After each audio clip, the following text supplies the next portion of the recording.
প্রিয়, তাই তো? মা লক্ষ্মী ওর খুব প্রিয়। চলো তাহলে আরেকবার মা লক্ষ্মীর জয় ধ্বনি দিয়ে দিই সবাই মিলে, জয় মা লক্ষ্মী। এই জয়টা একটু বেশি ভালো হলো, সবাই মিলে দিয়েছে, বাচ্চাগুলোও দিয়েছে। প্রবেশ করলাম মধুময় শ্রীরাম বৃন্দাবনে। আমার শ্রীগুরু শ্রদ্ধেয় কীর্তন গায়ক শ্রী সব্যসাচী চ্যাটার্জি মহাশয়ের আশীর্বাদ মাথায় নিয়ে এবং আপনাদের মতো সকল কৃষ্ণ ভক্ত মণ্ডলীর চরণ ধরে শুধু ধার্য করি। চলুন আজ আমরা ভক্ত সমাজে ভগবতত্ত্ব আস্বাদন করব। আজ বৃন্দাবন মাঝে আমরা যে লীলা আস্বাদন করব সেই লীলার নাম হলো প্রভাস যজ্ঞ, বা যাকে বলে ভগবান। এই প্রভাস যজ্ঞই হচ্ছে ভগবানের এই ধরাধামে অন্তিম লীলা। প্রভাস যজ্ঞ করেই ভগবান তার জীবদেহটাকে রেখে, অর্থাৎ ভগবানের এই ধরাধামে মৃত্যু হয়ে ভগবান তার পরমাত্মা নিয়ে গমন করেছিল বৈকুণ্ঠে। তাহলে পৃথিবীতে ভগবানের সর্বশেষ লীলা কোনটি? এই প্রভাস যজ্ঞ লীলা। তো এই প্রভাস যজ্ঞ লীলা করেছিল কে? না ভগবান শ্রীকৃষ্ণ। কোথায় করেছিল? দ্বারকায়, প্রভাস নদের তীরে। আর কেন করেছিল? না ভক্ত ভগবানের পুনর্মিলনের প্রত্যাশা। এই প্রভাস নদের তীরেই হয়েছিল 100 বছর পর রাধা গোবিন্দের পুনর্মিলন। এই প্রভাস নদের তীরেই হয়েছিল। এখন আর রাধারানীর চেয়ে বড় ভক্ত আর কেউ আছে? গোবিন্দের জন্য সে কৃষ্ণ কলঙ্কিনী পর্যন্ত হয়েছিল। গোবিন্দ রাধারানীকে বলেছিল একদিন, রাধে গো, তোমায় যে বৃন্দাবনে সবাই কলঙ্কিনী বলে, তোমার দুঃখ হয় না, কষ্ট হয় না? রাধারানী আমার বলেছিল, বৈধ আমার দুঃখ কষ্ট, দুঃখ কষ্ট যার সারা জনমের সাথে তার আর নতুন করে কি দুঃখ কি কষ্ট হবে? কিন্তু জানো জানো বধূ, যদি আমায় শুধু লোকে কলঙ্কিনী বলতো আমার দুঃখ হতো, যন্ত্রণা হতো, কিন্তু আমায় তো বৃন্দাবনের কেউ শুধু কলঙ্কিনী বলে না গো।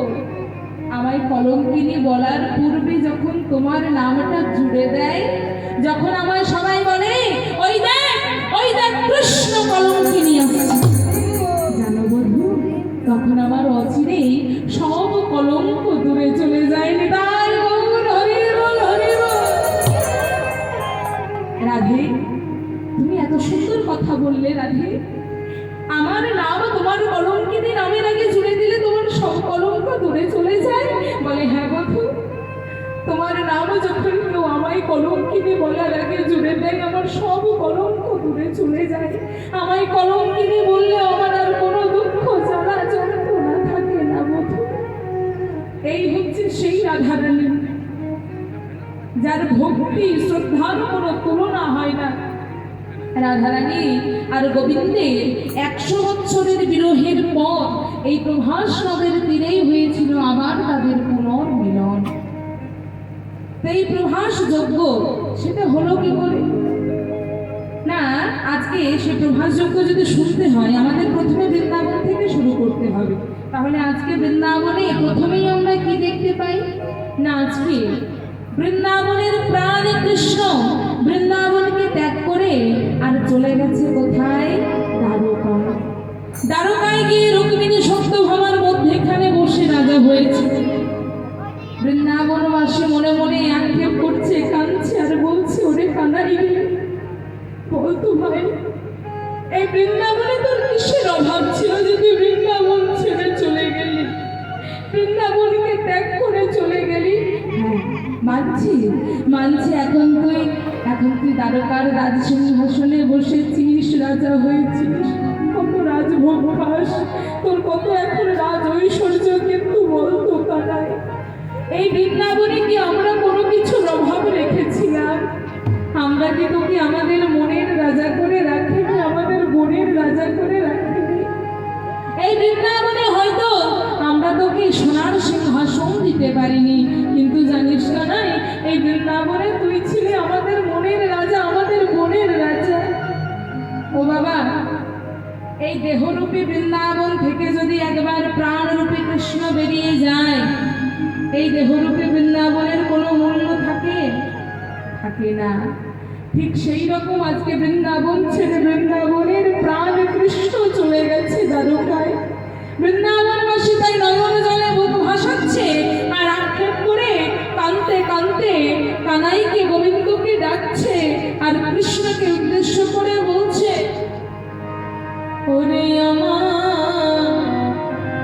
ব্রজের কাননে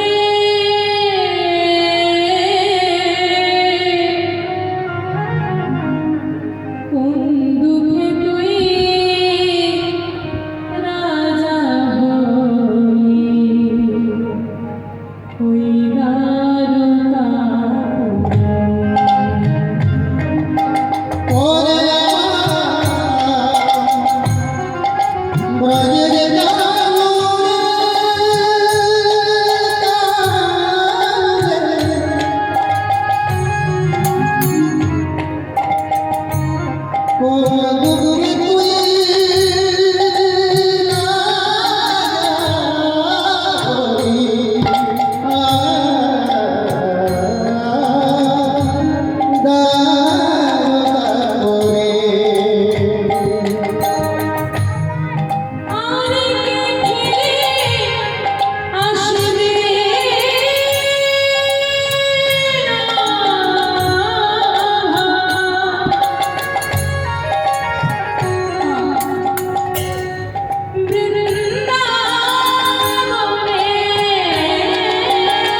কিন্তু আজকে কৃষ্ণ চলে গেছে কোথায়? দ্বারকায়। দ্বারকায় গিয়ে রাজা হয়েছে রুক্মিণী সত্যভামার মধ্যখানে বসে। আর এইদিকে আজ হয়েছে কি, নারদ মুনি মনে মনে চিন্তা করলো, অনেকদিন হলো বৃন্দাবনে যাইনি, দেখে আসি কৃষ্ণবিহীন বৃন্দাবন কেমন আছে। শুনেছি কৃষ্ণ কি এখন বৃন্দাবনে থাকে না, দ্বারকায় থাকে। তা কৃষ্ণকে ছাড়া বৃন্দাবনবাসীর অবস্থা কেমন সেটা দেখে আসি। তাই আজ নারদমণি আসছে বৃন্দাবনে। আর যেই না বৃন্দাবনে এসেছে, আজ বৃন্দাবনের অবস্থা দেখে নারদমণি বৃন্দাবনের একই অবস্থা। যে বৃন্দাবনে যমুনা উজানে বয়ে যেত, যে বৃন্দাবনে ফল ফুল পাখি পাখির ডাকে বৃন্দাবন ধরে থাকতো, সেই বৃন্দাবনের একই অবস্থা।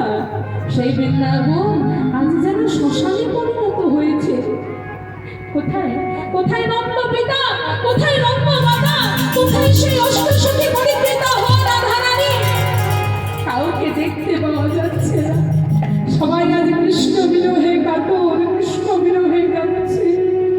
নারদমণি মনে মনে চিন্তা করল, কৃষ্ণ কোনো ভগবান? যে ভগবান হবে সে ভক্তকে কখনো এইভাবে কষ্ট দিতে পারে?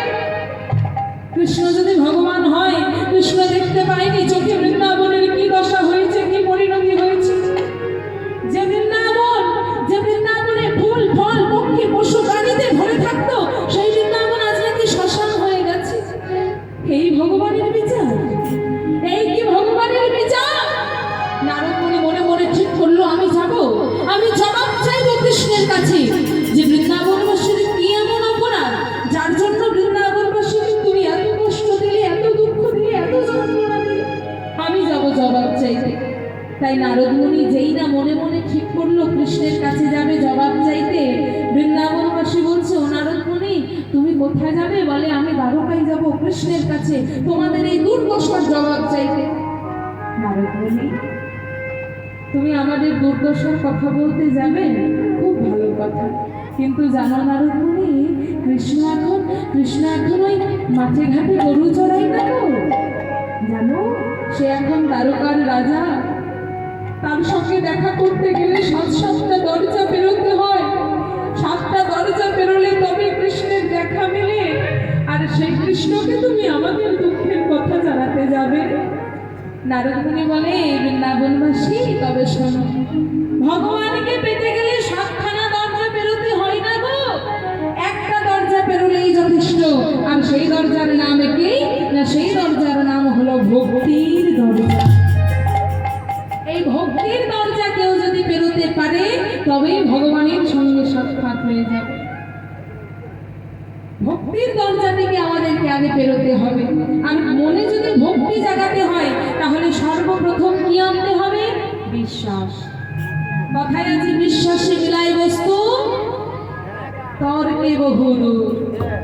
তর্ক দিয়ে যদি ভগবানকে খুঁজি, যুক্তি দিয়ে যদি ভগবানকে খুঁজি, তাহলে 1000 খুঁজুন, 100% গ্যারান্টি আপনারা ভগবান কোনোদিন পাবেন।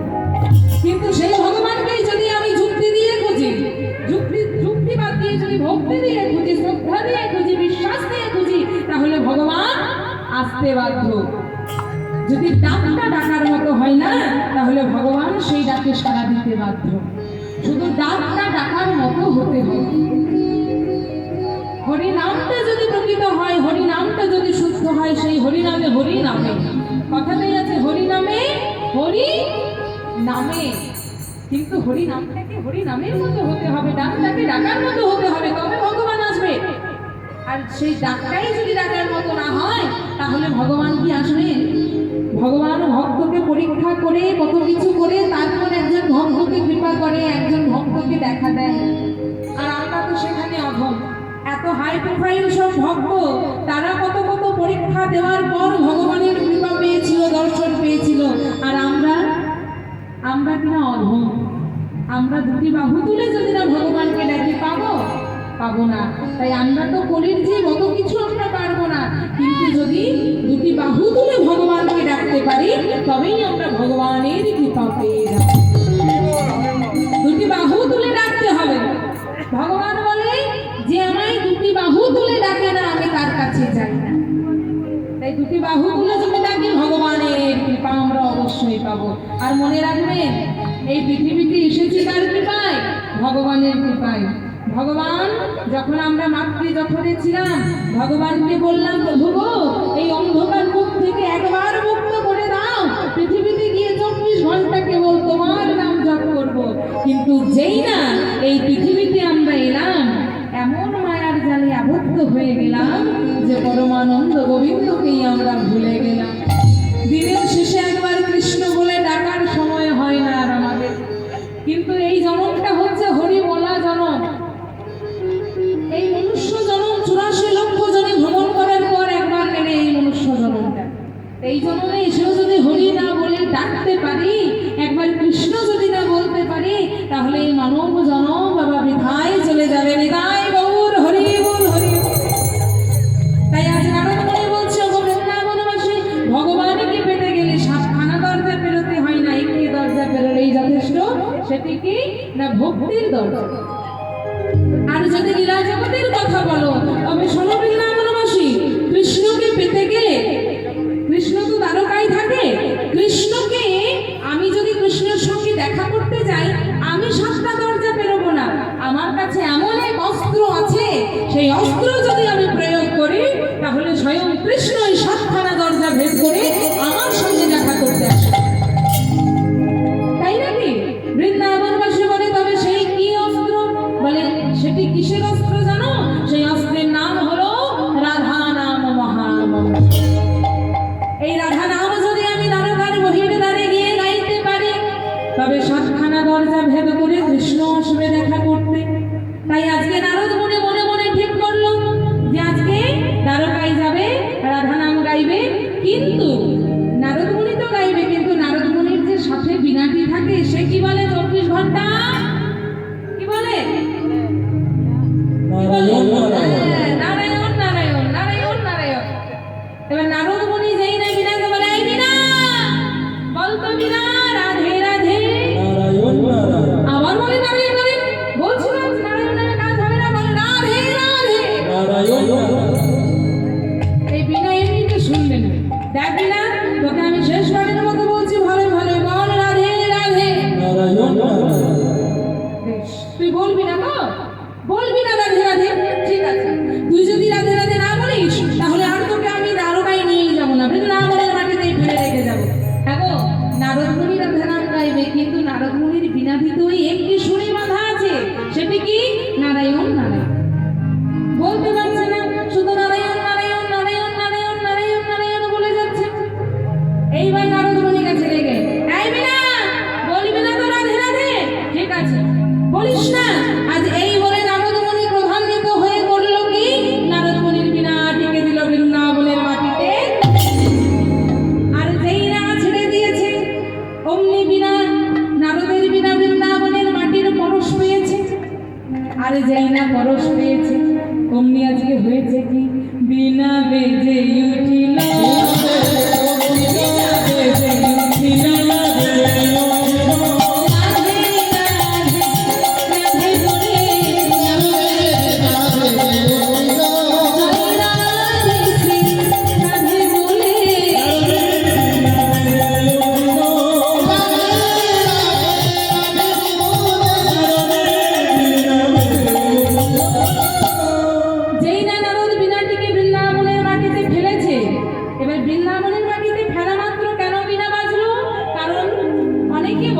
মহান জনেরা বলে যে বৃন্দাবনের মাটিতে, বৃন্দাবনের প্রতিটি ধুলোকণায় রাধা নামের পরশ রয়েছে।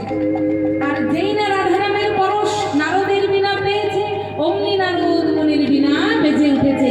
সৎসঙ্গে স্বর্গবাস, অসৎসঙ্গে পদে পদে সর্বনাশ। সৎসঙ্গ যদি হয়, তাহলে স্বর্গবাস হবে। আর অসৎসঙ্গের পাল্লায় যদি পড়ে, নরকবাস তো দূরের কথা, সেটা তো মৃত্যুর পর। কিন্তু বেঁচে থাকতে থাকতে ফল হবে না, হবে পদে পদে সর্বনাশ আসবে। সঙ্গ যেমন, সেই অনুসারে কিন্তু তার দাম। হ্যাঁ, যদি ছোট্ট মতো একটু দৃষ্টান্ত দিই, তাহলে দেখুন, ধরুন আপনাদের এখানে শিব মন্দির আছে, মন্দির আছে, শিব মন্দির। আচ্ছা ঠিক আছে, কোনো একটা মন্দিরে ধরুন একটি সর্প সেই শিব মন্দিরের উপরে উঠে খেলা করছে, শিব বাবার গলায় চেপে আর দাঁড়িয়ে আছে। তা আপনারা কি সেই সর্পটাকে মারবেন? মারবেন? মারবেন না। তাহলে করবেন কি না? বলবেন, বাবা আজকে স্বয়ং ভোলানাথ চলে এসেছে, দাদা এক বাটি দুধ নিয়ে আয়, কলা নিয়ে আয়, আজ ভালো করে পুজো দিতে হবে। সেই সর্পটাকে সেবা দেবেন। ভালো করে ভেবে দেখুন, একটা সর্প শিব মন্দিরে গেল, কেউ মারলো না, তাড়িয়ে দিল না,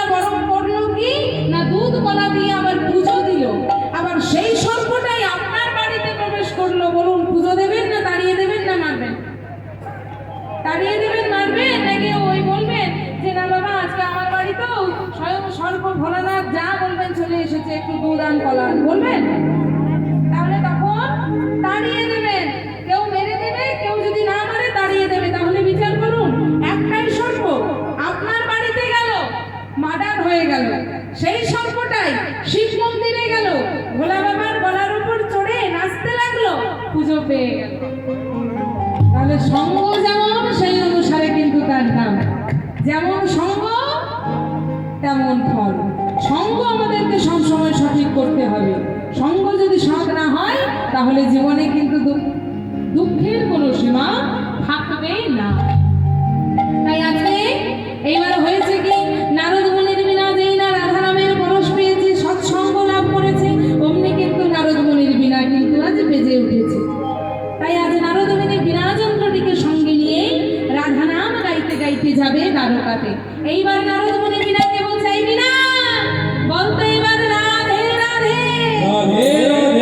হ্যাঁ, এইবার বিনা বলেছে রাধে রাধে। চল শোন বিনা, আজ দ্বারকায় গিয়ে এমন আমরা রাধা নাম গাইবো, কৃষ্ণ যেন সাতটা দরজা ভেদ করে আমাদের সঙ্গে দেখা করতে আসে। বলে বেশ, চলো তাহলে। রাধা নাম গাইতে গাইতে চলে যাচ্ছে কোথায়? দ্বারকায়।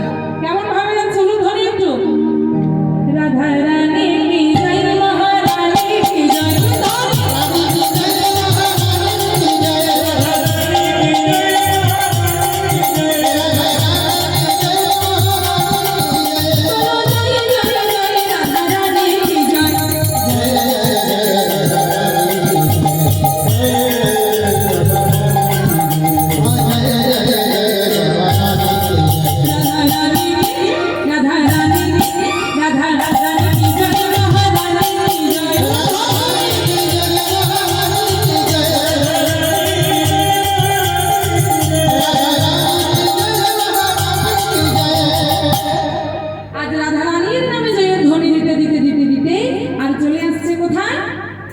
দ্বারকায়।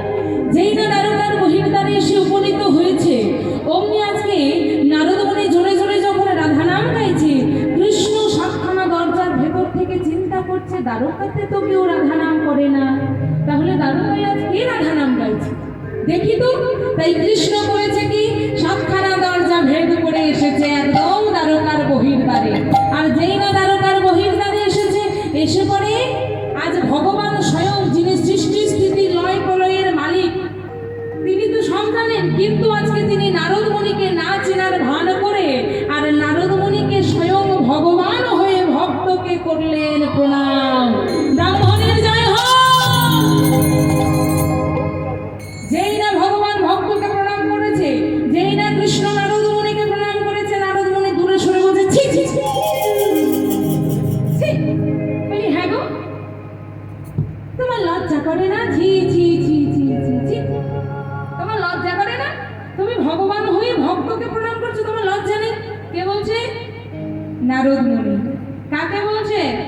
কৃষ্ণকে বলছে, তোমার লজ্জা করে না? তুমি ভগবান হয়ে আর ভক্তকে প্রণাম করছো যে। ভগবান বলে, ও নারদ মুনি, আসলে আমি বুঝতে পারিনি গো, আমি চিনতে পারিনি। সবই বুঝতে পেরেছে, সবই চিনতে পেরেছে। লীলা রচনা করার জন্য নারদ মুনিকে করে দিল প্রণাম। আর করলো কেন? কারণ ভগবান নিজের মুখেই বলেছে, ভক্ত আমার মাতা পিতা, ভক্ত আমার গুরু, আর সেই ভক্তের জন্য নাম নিয়েছি আমি বাঞ্ছা কল্পতরু। ভক্ত ভগবানের মাতা পিতা, ভক্তই ভগবানের গুরু। তাহলে নারদ মুনিকে ভগবানের পরম ভক্ত, তাই নারদ মুনিকে ভগবান আমার করলো প্রণাম। নারদ মুনিকে বলছো, নারদ এসেছো যখন ভালোই হয়েছে, চলো চলো ভেতরে চলো, আমার রাজভোগ দেখবে, রাজভোগ খাবে, রাজ ঐশ্বর্য দেখবে, চলো। নারদ মুনি বলে, শোনো, তোমার ওই রাজভোগ রাজ ঐশ্বর্য দেখতে আমি আসিনি। বলে, তবে এসেছো কেন? কেন এসেছি জানো? তবে শোনো প্রভু, তুমি যত যত অন্যায় করেছো, যত যত পাপ করেছো, সেই সমস্ত পাপ তোমায় হাতে নাতে ধরিয়ে দিতে এসেছি। ভগবান বলে, আমি ভগবান হয়ে পাপ করেছি, অন্যায়? আচ্ছা বলো নারদ মুনি, আমি কি এমন পাপ করেছি? নারদ মুনি বলছে, তবে শোনো প্রভু, আমি এক এক করে বলছি, তুমি এক এক করে গুনে যাও। ও প্রভু, আচ্ছা বলো তো প্রভু, একজন পুত্র হয়ে পিতামাতাকে কাঁদানোটাকে কি বলে? কোনো এক হলো। আচ্ছা প্রভু বলো তো, একজন সখা হয়ে বাকি সখাদের কাঁদানোটাকে কি বলে?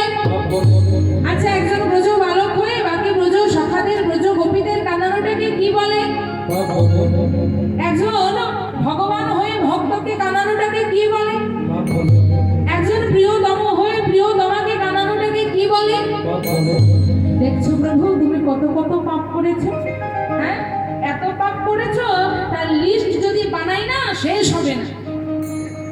ভগবান বলছে নারদ তোমার বিচারে আমি সত্যি অপরাধ করেছি, পাপ করেছি, কিন্তু নারদ অন্যায়ের যেমন ক্ষমা আছে পাপেরও তেমন প্রায়শ্চিত্ত আছে। তা তুমি বলে দাও কি করলে আমার সব পাপ ধুয়ে মুছে পরিষ্কার হয়ে যাবে।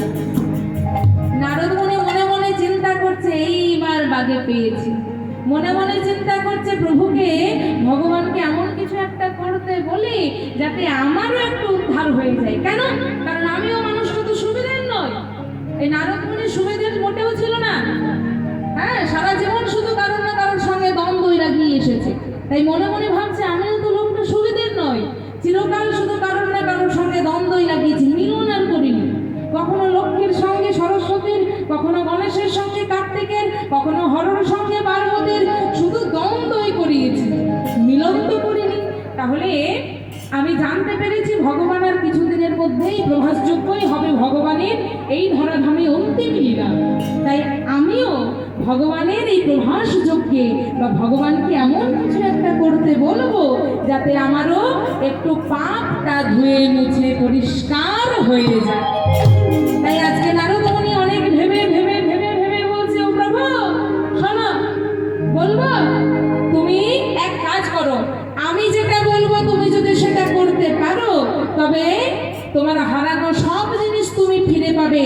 তুমি ফিরে পাবে তোমার রাধারানীকে, তুমি ফিরে পাবে তোমার বৃন্দাবনবাসীকে, তুমি ফিরে পাবে তোমার মা যশোমতী নন্দরানীকে, ফিরে পাবে তোমার নন্দ পিতাকে, আর তোমার সব পাপও ধুয়ে মুছে যাবে। আচ্ছা তাই নাকি? তা বলো নারদ কি এমন উপায়? বলে শোনো প্রভু তবে আমি যা বলবো তুমি তাই করবে। বলে হ্যাঁ তাই করবো। তবে শোনো, প্রভাসের তীরে আনিয়া সবারে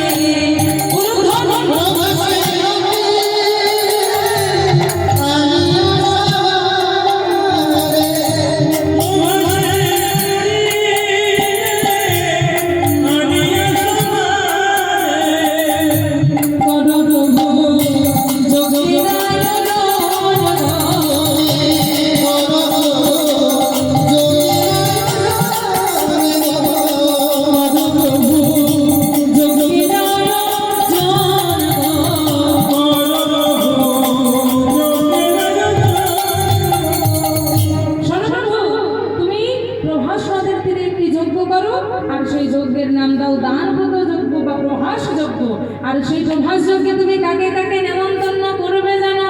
তবে শোনো আরো বলি,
সকলকে নেমন্তন্ন করো এই যজ্ঞে।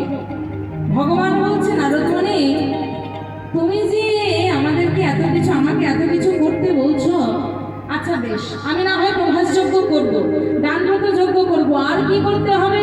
নারদ মুনি বলে শোনো আরো একটি শর্ত আছে। কি শর্ত? এই দানব্রত যজ্ঞে তোমার কাছে নিমন্ত্রিত হয়ে যারা আসবে তারা যজ্ঞ সমাপন্তে মানে যজ্ঞের শেষে তারা তোমার কাছে যে যা চাইবে তাকে কিন্তু তাই দিতে হবে। বাবা যে যা চাইবে তাকে তাই দিতে হবে বলে। হ্যাঁ, আচ্ছা নারদ, কেউ যদি আমার কাছে হাতি চায়, হাতি দেবে? হাতি দেব, বেশ তাই দেব। আচ্ছা কেউ যদি আমার কাছে ঘোড়া চায়, ঘোড়া দেবে? আচ্ছা বেশ, ঘোড়াও না হয় দেব। কিন্তু কেউ যদি আমার কাছে রাজ ঐশ্বর্য চায়, রাজ ঐশ্বর্য দেবে? আচ্ছা বেশ তাই দেব।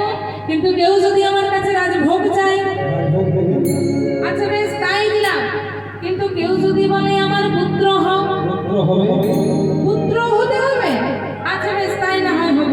কিন্তু গো নারদমণি, সবই তো ঠিক আছে, কিন্তু কেউ যদি বলে আমার স্বামী হও, স্বামী হবে? তোমার স্বামী হয় কিসে? তুমি তো জগৎ স্বামী। বলে তোমার আমার স্বামী হতে ভয় কিসে? কেউ যদি তোমায় বলে যে আমার স্বামী হও, স্বামী হবে। তোমার আমার স্বামী হবার ভয়, তুমি হলে জগৎ স্বামী পরমানন্দ গোবিন্দ, তোমার স্বামী হতে ভয়। ভগবান বলে নারদ গো, কিছু মনে করো না, কিন্তু যদি তোমার কথা মতো যোগ্য করি না, আমি আজকেই ভিখারি হয়ে যাব। নারদ মুনি বলে প্রভু, সেই জন্যই তো আশা। শোনো প্রভু, একদিন না একদিন তো তোমায় ভিখারি হতেই হবে। আর সেটা কবে জানো? যেদিন নদিয়ায় গৌর হবে, নদিয়ায় নদিয়ায়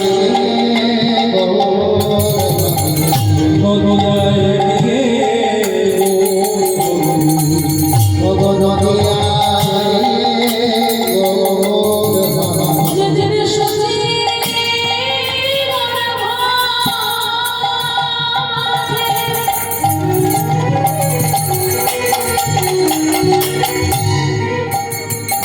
তুমি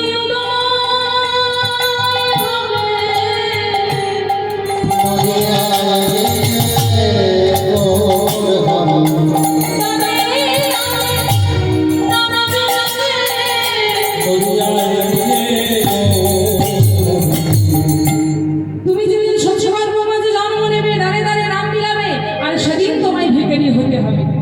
এই কলিযুগে ভগবানকে ভিখারি হতে হয়েছিল। কলিকালে ভগবান এসেছিল, ভিখারি হয়েছিল। যখন 24 বছর বয়সে পতিত পাবন গৌর হরি সন্ন্যাস মন্ত্রে দীক্ষা নিয়েছিল কাটোয়ার কাঞ্চন নগরীতে গুরুদেব কেশব ভারতীর কাছে। আর সন্ন্যাস মন্ত্রে দীক্ষা নেওয়া মানেই কিন্তু ভিখারি হয়ে যাওয়া। আর তার কোনো সঞ্চয়, কোনো সঞ্চিত জিনিস তার কাছে রাখা যাবে না। সন্ন্যাস ধর্মের সঞ্চয় হচ্ছে অপরাধ, সঞ্চয় করা যাবে না। যেদিন যা জুটবে সেদিনই তাকে তাই সেবা করতে হবে, এটাই হচ্ছে সন্ন্যাস ধর্মের নিয়ম। তো প্রভু আমার 24 বছর বয়সে সন্ন্যাস মন্ত্রে দীক্ষা নিল কোথায়? কাটোয়ার কাঞ্চন নগরীতে। তো যখন কাটোয়ার কাঞ্চন নগরীতে গুরুদেব কেশব ভারতীর কাছে দীক্ষা নিল, তো কেশব ভারতী গুরুদেব বলল যে নিমাই, তুমি আমায় কিছু গুরু দক্ষিণা দাও, গুরু দক্ষিণা না দিলে তোমার কর্মটা সফল হবে না। নিমাই বলল বেশ, গুরু দক্ষিণা যে দেবো, কিন্তু আমি তো সবকিছু ওই নদী এই নবদ্বীপে ছেড়ে এসেছি, ত্যাগ করে এসেছি, আমি আপনাকে এখানে কি দিয়ে গুরু দক্ষিণা দেবো বলুন? সেদিন ওই কাটোয়ার কাঞ্চন নগরীতে ঘুরে ঘুরে প্রত্যেক ভক্তের দ্বারে দ্বারে আঁচল পেতে দাঁড়িয়েছিল আমাদের কলির এই পতিত পাবন গৌর হরি আমার। আর সেই দিনটি কতই ছিল? পহেলা মাঘ, বৃহস্পতিবার। অনেকে বলে যে বৃহস্পতিবারে নাকি ভিক্ষে দিতে নেই, অনেকে বলে যে বৃহস্পতিবার ভিক্ষে দিতে নেই। আমি যতটা আমার গুরু মুখে শুনেছি ততটাই আপনাদের কাছে বলছি বাবা। আপনারা এমন কোনো শাস্ত্র আমাকে দেখাতে পারবেন না যেটাই লেখা আছে যে বৃহস্পতিবারে ভিক্ষে দিতে নেই। ভিক্ষে দিন, হ্যাঁ, অনেকে বৃহস্পতিবারে হয়তো বলে লক্ষ্মী বাড়ি থেকে চলে যাবে, চাল দেবো না, দেবেন না, কিন্তু তাই বলে যে ভিক্ষে দেবেন না এটা তো কোথাও লেখা নেই। যদি চাল না দেন, কিছু টাকা, ভিক্ষে দেওয়ার কি শুধু চালই হয়? আরো অনেক কিছুই তো হয়। চাল বাদ দিয়ে অন্য কিছু দেবেন, কিন্তু বৃহস্পতিবার ভিক্ষে দেবেন, কারণ বৃহস্পতিবারে ভিক্ষে দিলে অন্যান্য বারের ভিক্ষে দিলে যা ফল লাভ হয় তার চেয়ে অনেক অনেক বেশি ফল লাভ হয় যদি কেউ বৃহস্পতিবারে ভিক্ষে দেয়। তাই মায়েদের কাছে যদি কোনো ভিখারি যদি বৃহস্পতিবার আসে তাকে তাড়িয়ে দেবেন না, ফিরিয়ে দেবেন না, চাল না দিন, কিন্তু অন্য কিছু হলেও ভিক্ষেই দেবেন। কারণ স্বয়ং আমাদের গৌর হরি ভিক্ষে করলো পহেলা মাঘ, দিনটি ছিল বৃহস্পতিবার, আর আমরা বলছি বৃহস্পতিবারে ভিক্ষে নাকি দিতে নেই। হ্যাঁ, এগুলো শাস্ত্রের নিয়ম নয়। যাই হোক, তো কলিকালে কিন্তু প্রভুকে আমার ভিখারি হতে হয়েছিল। নারদ মুনি বলছে প্রভু, একদিন না একদিন তো তোমায় ভিখারি হতেই হবে, কলিকালে যখন যাবে তুমি তো ভিখারিই হবে। প্রভাস নদের তীরে তুমি যদি যজ্ঞ করো তাহলে তুমি সব তুমি বৃন্দাবনে যা যা হারিয়েছো সব ফিরে পাবে। বলে বেশ তাই হবে, আমি প্রভাস নদের তীরে যজ্ঞ করব, নাম হবে প্রভাস যজ্ঞ। কিন্তু নারদ মুনি আমি যে যজ্ঞটা করব তা বলি যজ্ঞের নেমন্তন্ন পত্রগুলো দিতে কে যাবে, নেমন্তন্ন করতে কে যাবে?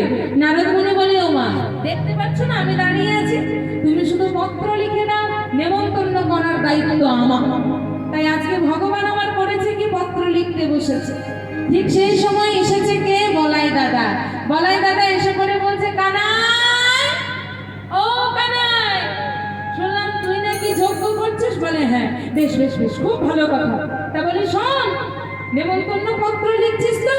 বলি বৃন্দাবনের কিন্তু দেখিস একজনও যেন বাকি না থাকে। বলে না না, বাকি থাকবে না, বাকি থাকবে না। বৃন্দাবনের আমি কাউকে নেমন্তন্নই করবো না। কেন করবি না কেন? বলে অত কারণ আমি তোমায় বলতে পারবো না দাদা, কিন্তু বৃন্দাবনের আমি কাউকে নেমন্তন্ন করবো না।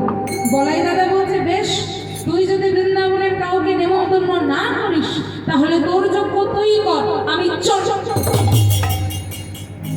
যেই নাই বলে দাদা বলাই চলে যেতে যাবে, অমনি পেছন থেকে কৃষ্ণ এসে পড়ে বলছে দাদা, ও দাদা। তা বলি এত রাগ করছো কেন গো? আচ্ছা বেশ বেশ বেশ, ঠিক আছে, অত রাগ আর কিছু হয়নি।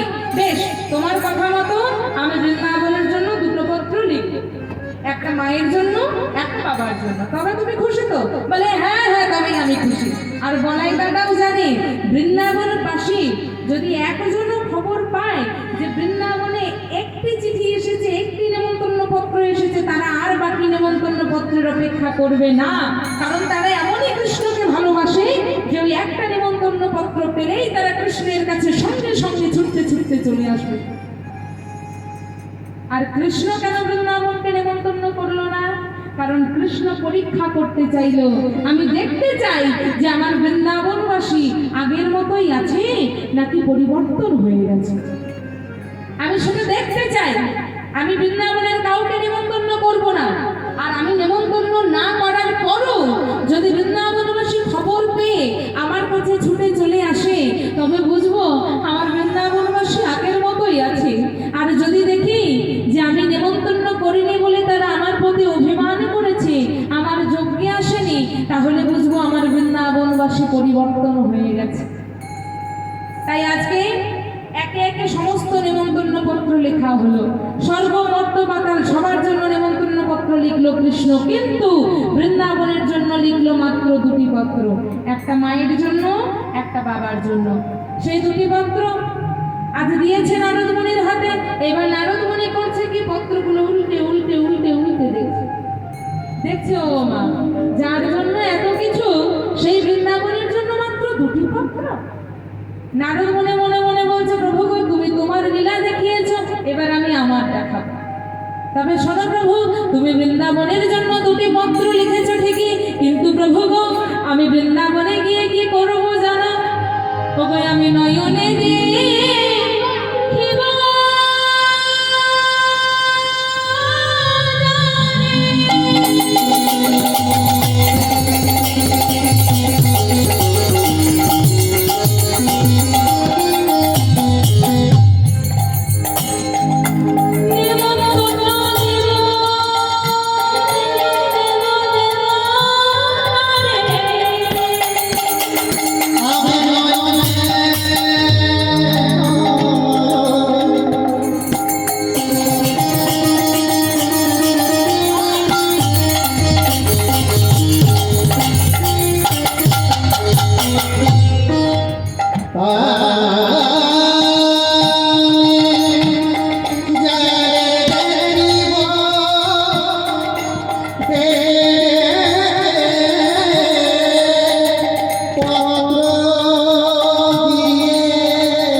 যখন নারদ মুনি মনে মনে এই সব কথা চিন্তা করছে, কৃষ্ণ অন্তর্যামী সবকিছু যখনই জেনে ফেলেছে, কৃষ্ণ বলছে, ওগো নারদ গো, তোমার চরণে আমার একটি অনুরোধ, তুমি মনে মনে যাহা যাহা ভাবিতেছ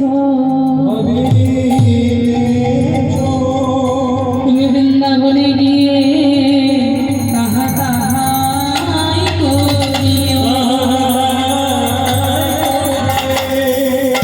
নারদমুনি, তুমি মনে মনে যা যা ভাবছো বৃন্দাবনে গিয়ে তুমি তাই তাই করবে। অন্তর্যামী গোবিন্দ সব তার জানা। তাই আজকে নারদমুনি সেই নেমন্তন্ন পত্রগুলোকে নিয়ে আর প্রথমে চলে যাচ্ছে নেমন্তন্ন করতে স্বর্গলোকে। ভাবটি কেমন? উলুধ্বনি একটু সকলে কই দেখি, জোরে উলুধ্বনি। আজ নেমন্তন্ন করতে যাচ্ছে কেমন ভাবে? পত্র করে নারদ মুনি স্বর্গে চলে গেল,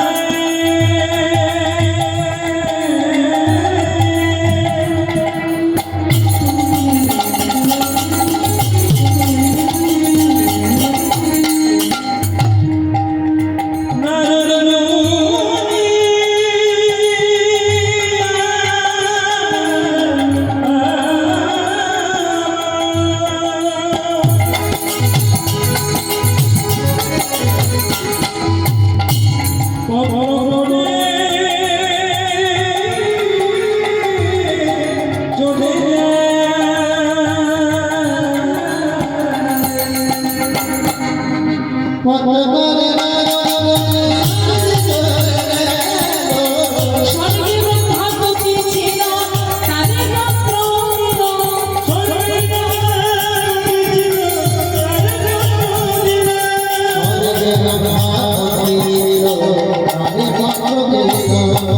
ব্রহ্মা করে পত্র দিয়া বিষ্ণু করে দিল,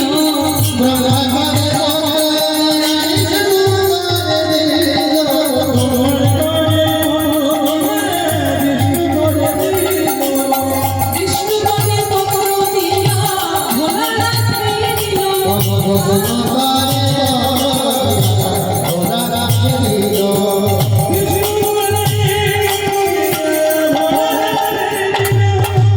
স্বর্গে গিয়ে প্রথমে পত্র দিয়েছে কাকে? ব্রহ্মাকে।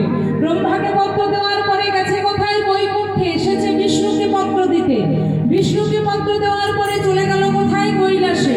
কৈলাসে গেছে কাকে পত্র দিতে? ভোলানাথকে। আর যেই না ভোলানাথকে পত্র দিয়েছে, অমনি আজকে হয়েছে কি? ভোলা নাচতে লাগে, ভোলা নাচতে লাগে।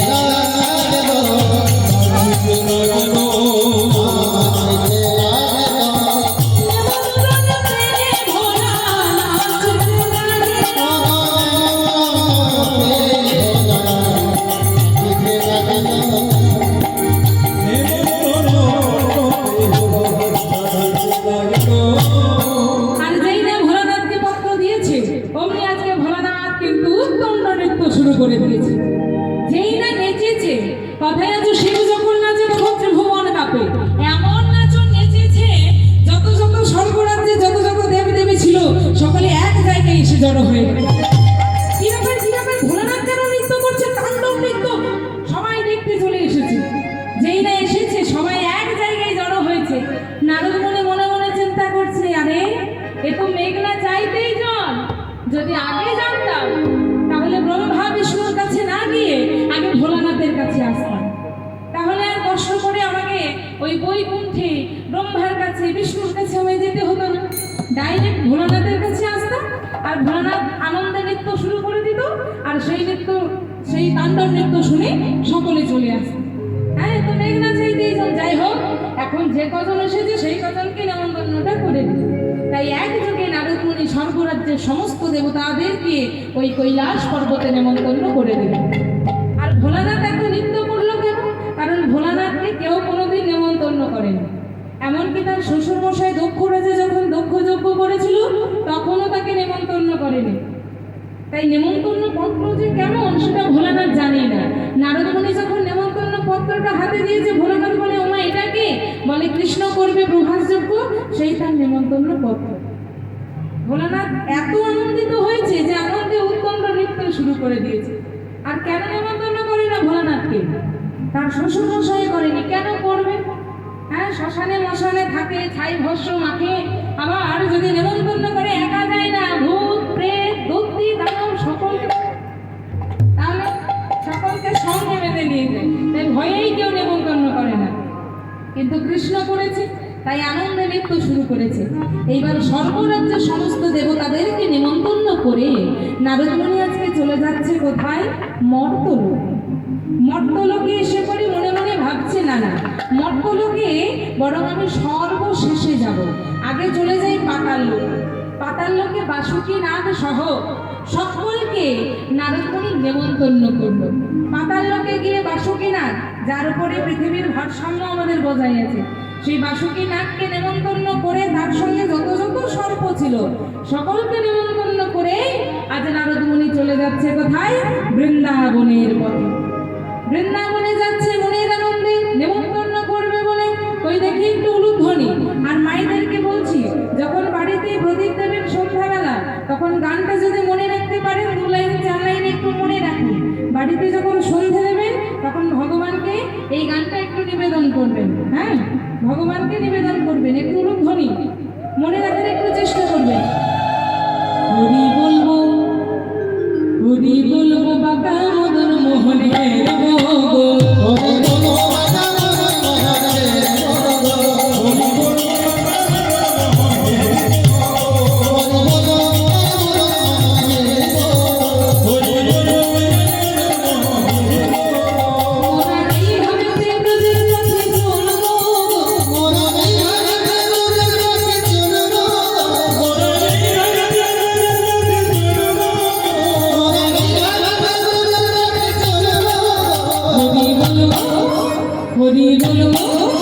হরি বলবো বাবা মদন মোহনের গো, হরি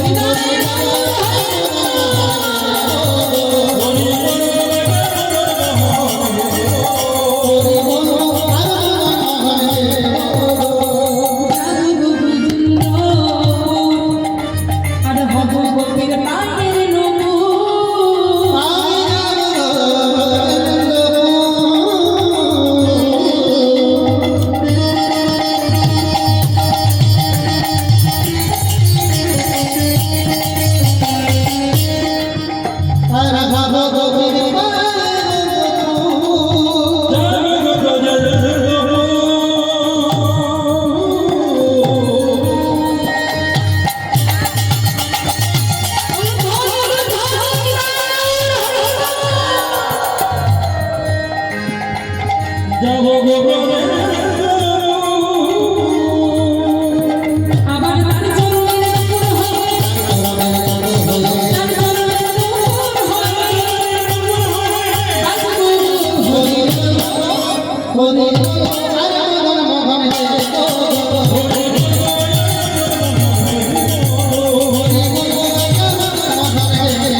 কোথায়? না বৃন্দাবন। যেই না নারদমণি বৃন্দাবনে এসেছে, আজ যমুনার ওই পারে দাঁড়িয়ে বৃন্দাবনের অবস্থা নারদমণি দেখছে চোখে। দেখছে আজকে নন্দ মাতা নবনীর থালাটি হাতে নিয়ে দাঁড়িয়ে আছে আর গোপালকে ডাকছে, ওরে গোপাল রে, ফিরে আই না বাবা, তোকে ছাড়া যে বৃন্দাবন শূন্য হয়ে গেছে, গোপাল ফিরে আয়। জানিস গোপাল, জানিস গোপাল, তুই যখন আমার কাছে লবণে খেতে চাইতিস, তোকে কত মেরেছি, কত বেঁধে রেখেছি, কিন্তু জানিস আজ আমার সেই লবণে খাবার আর কেউ নেই। ফিরে আই না গোপাল, ফিরে আই না। মায়ের হৃদয় আর কাঁদিস না গোপাল, মায়ের হৃদয়কে আর কাঁদিস না, ফিরে আয়। আজ নন্দ মাতা লবণের থালাটি হাতে নিয়ে দরজায় দাঁড়িয়ে আছে। দেখে মনে হচ্ছে কতদিন ধরে খায়নি, জীর্ণ শীর্ণ দেহ ধুলায় ধূসর রঙ্গ হয়ে গেছে। মা যশোদাকে দেখে মনে হচ্ছে যেন কোনো এক কাঙালিনী ভিখিরি। আর নন্দ পিতার অবস্থা শুনবে। নন্দ পিতা আজকে তার চিতাটাকে জেলে রেখেছে পাশে, আর জ্বলন্ত চিতা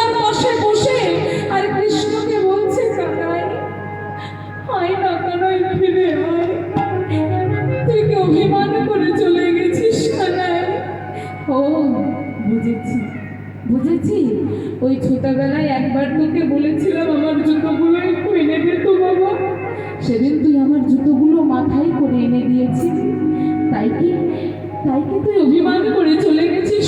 কিন্তু আমি তো জানতাম না রে যে তুই ভগবান। আমি যদি সেদিন জানতাম তুই ভগবান, কোনোদিন আমি আমার জুতোগুলো তোকে দিয়ে আনাতাম না বাবা। তুই ফিরে আয় না গোপাল, ফিরে আয়। নন্দ মাতা কাঁদছে, নন্দ পিতা কাঁদছে।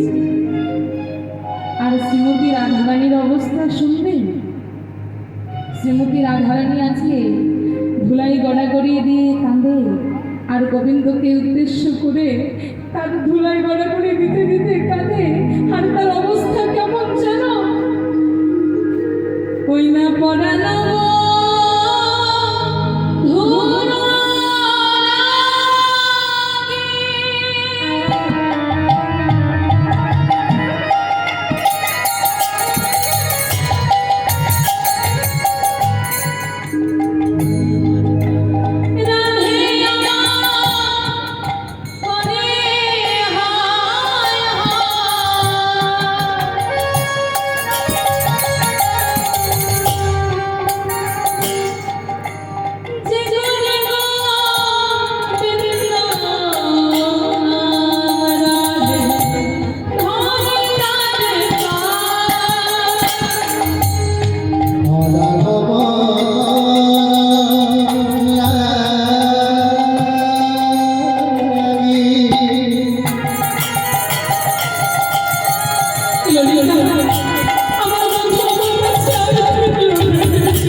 নন্দ মাতা কাঁদছে, নন্দ পিতা কাঁদছে, আর রাধারানী ধুলাই গোনাগুনি দিতে দিতে ললিতাকে জড়িয়ে ধরে বলছে, ওরে ললিতা, জানিস ললিতা, যেদিন আমার বধূ আমায় ছেড়ে চলে গেল, আমি আমার বধূর পথ আটকে দাঁড়িয়েছিলাম।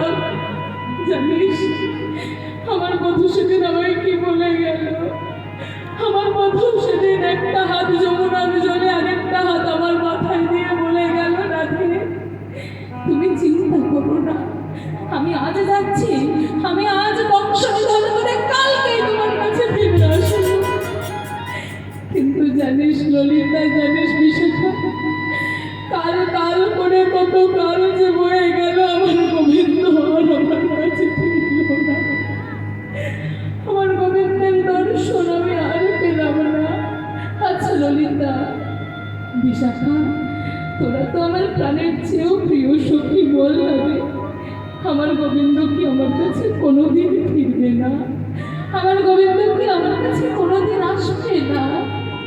জানিস আজ যখন আমি আমার গোবিন্দের বিরহে আমি ওই চোখে কাজল পরে আমার ওই কুটিলা ননদে এসে আমায় কি বলে জানিস? ছি, এই কালো সোনাকে ভুলতে পারিস নি বলে চোখে কাজল পরছিস।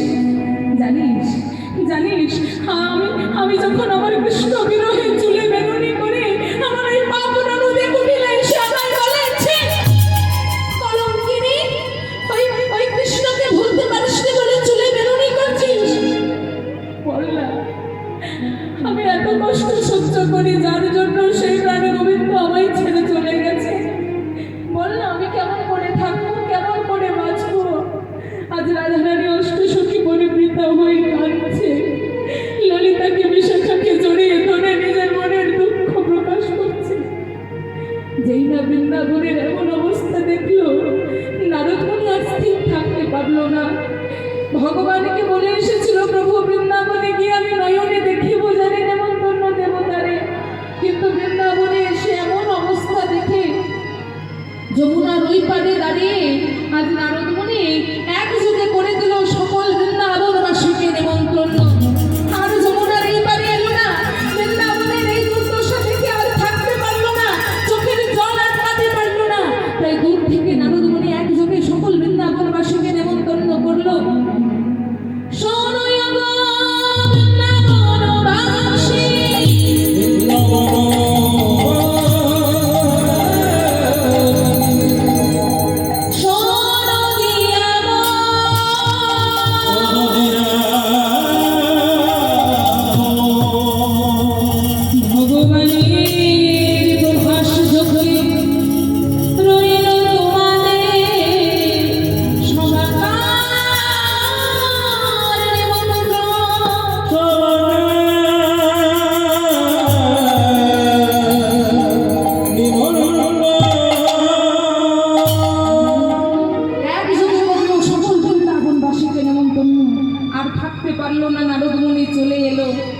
ভাবুন না, এই ভক্ত হওয়া কিন্তু এত সোজা নয়।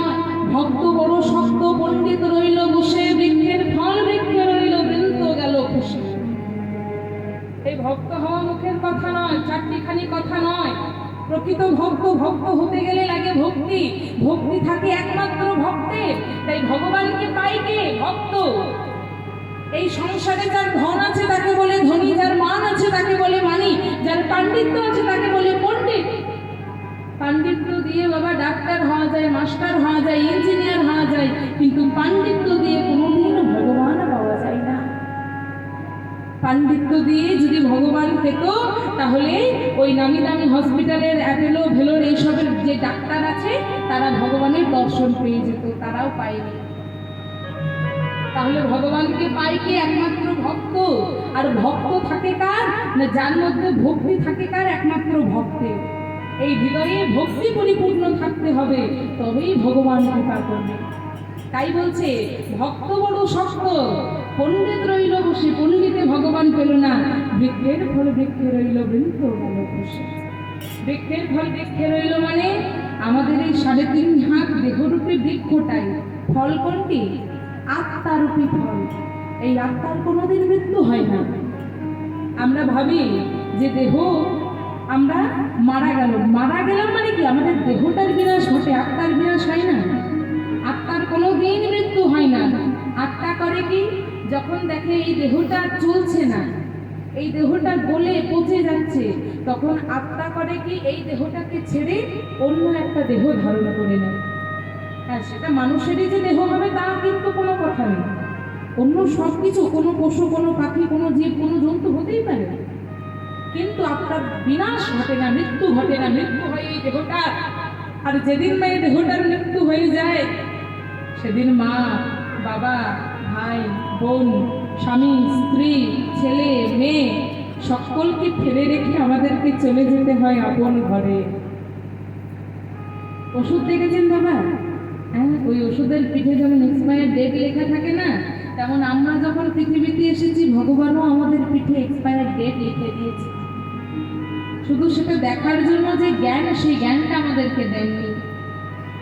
পৃথিবীতে তো কেউ চিরদিন থাকতে আসেনি, একদিন আমাদেরকে যেতেই হবে। আর যেদিন এই দেহটা গলে পচে যাবে, যেদিন শ্মশান ঘাটে যেতে হবে, যেদিন দেহটা আর চলবে না, সেদিন আমাদের আপন জনেরাও বলবে তাড়াতাড়ি করে মরাটাকে শ্মশান ঘাটে দিয়ে আয়, বেশিক্ষণ বাড়িতে রাখলে পচে দুর্গন্ধ হয়ে যাবে। তাহলে যার জন্য এত ভাবি, এত করি, মহাজন বলছে তুমি যার জন্য এত ভাবছো, এত করছো, শেষের দিনে যখন তুমি শ্মশান ঘাটে যাবে, কেউ তার সাথে যাবে? কেউ সাথে যাবে না। এসেছি একা, যেদিন শ্মশান ঘাটে যাব সেদিনও যাব একা। তাই পদকর্তা কি সুন্দর কলম দিচ্ছে, দেখুন কি বলছে, তুমি যার জন্য মরো ভেবে,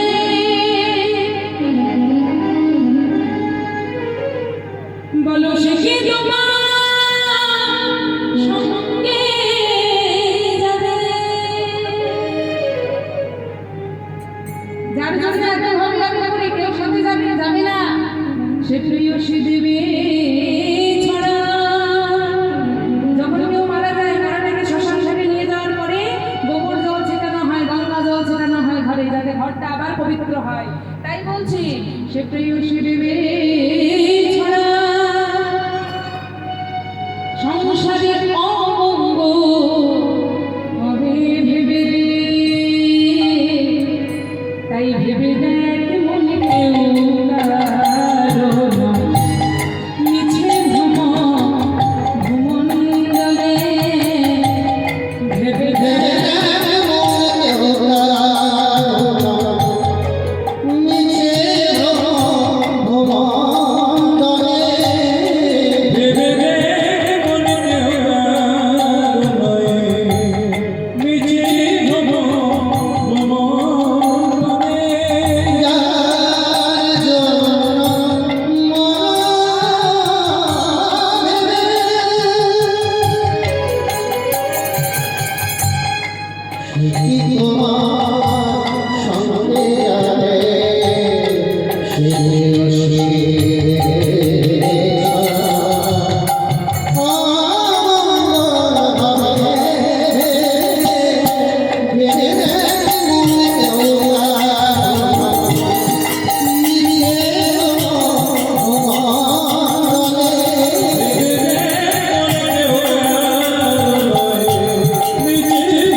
তাই দুঃখ করবেন না। আমরা যে এত কিছুর মধ্যে আছি, সংসারে আছি মায়ার মধ্যে, এটা যত তাড়াতাড়ি বুঝতে পারবেন ততই মঙ্গল। একদিন এই সংসার ছেড়ে সবাইকে যেতে হবে, আমাকেও যেতে হবে, আপনাদেরকেও যেতে হবে। সত্য বড় কঠিন, কিন্তু সেই সত্যটাকে আমাদের মেনে নিতে হবে। এটাই হচ্ছে আমাদের বাস্তব। যাই হোক, তাই আজ নারদ মুনি বৃন্দাবনের সেই করুণ অবস্থা দেখে আর নিজে ঠিক থাকতে পারলো না। তাই আজকে নারদ মুনি মনে মনে ঠিক করলো, আমি একযোগে সকলকে নেমন্তন্ন করে দেব।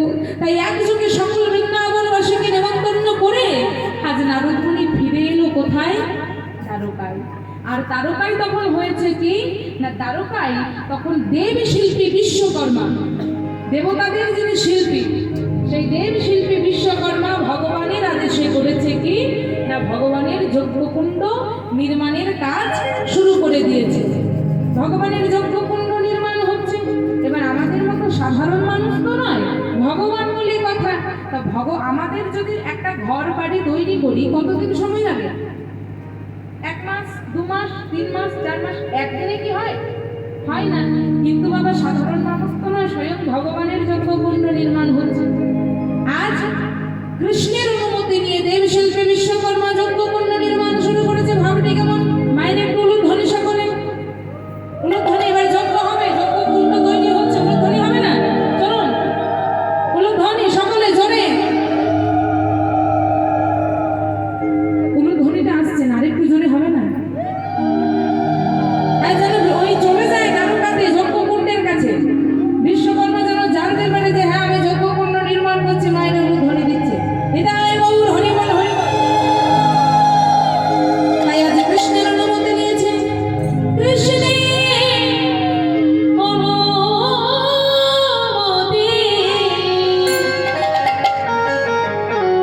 পাইয়া তখন উলুধ্বনি উলুধ্বনি বলি হরি হরি বল হরি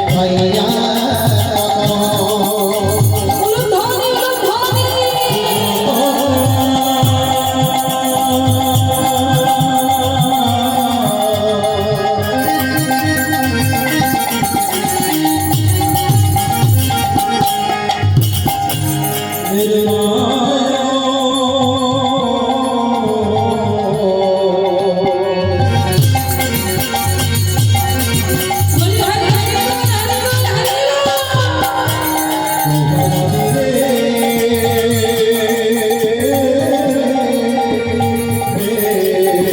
বল।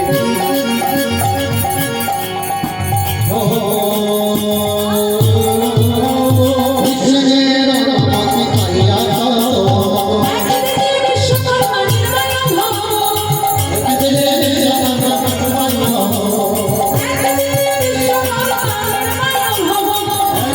বিশ্বকর্মা নির্মাণ ভব। সুবর্ণের আকাশে চন্দ্রকান্ত মণি, সুবর্ণের আকাশে চন্দ্রকান্ত মণি।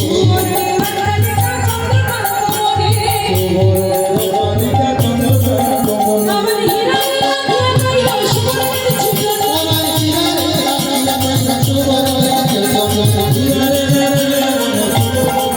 নানা মরণ হয় না, মরণ হয় না।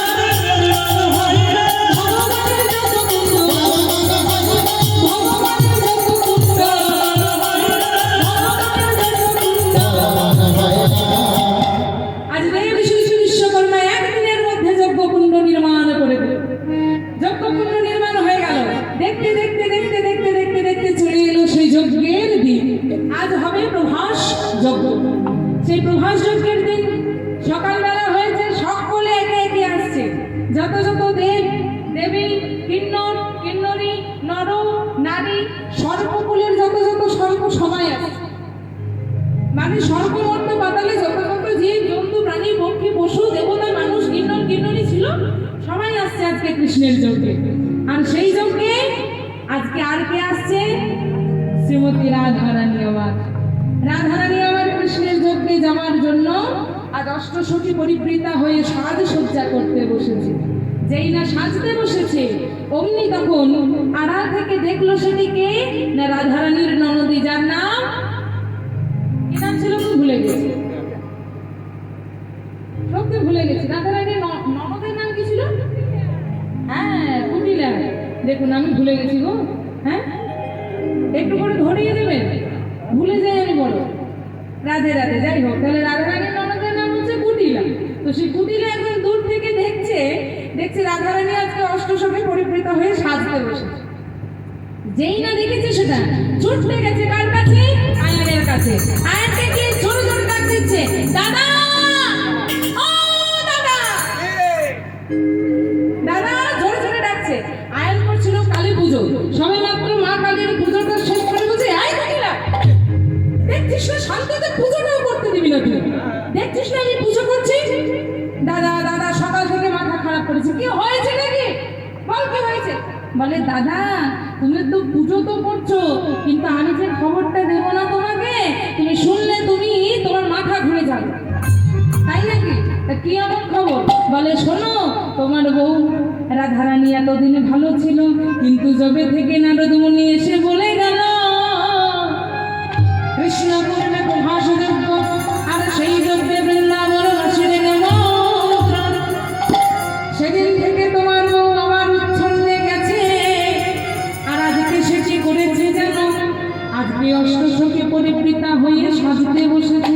কেন সাজতে কেন বসেছে? বলে ওই যে বললাম কৃষ্ণের যজ্ঞে যাবে, সেই জন্য তো সাজসজ্জা করছে। দেখো যাও।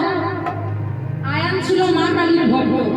যেই না কথাটা শুনেছে, আয়ান বলছে এই কথা যদি সত্যি হয়, রাধারানী যদি আজকে গোবিন্দের যজ্ঞে যায়, যাক নাকি আজ রাধারানীর একদিন কি আমার একদিন।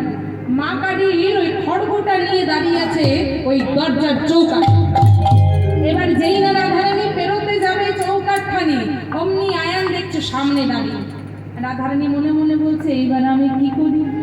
আয়ান খড়গ হাতে রেডি। যেই না রাধারানী পেরোতে যাবে, আয়ান অমনি কি বলছে, তুমি যাবে গোবিন্দের যজ্ঞে, যাও দেখি তোমার কত বড় আস্পর্ধা আমি আজ দেখতে চাই, যাও। আজ রাধারানী বলছে দেখো, অন্যদিন হলে আমি তোমায় কিচ্ছু বলতাম না, কিন্তু আজকে আমায় বাধা দিও না। আজ বাধা দিলে ভালো হবে না, আমায় যেতে দাও। ভালোই ভাবেই বলছি, আমায় যেতে দাও। আয়ান বলে আমি যেতে দেব না। রাধারানী যখন বাড়ি বাড়ি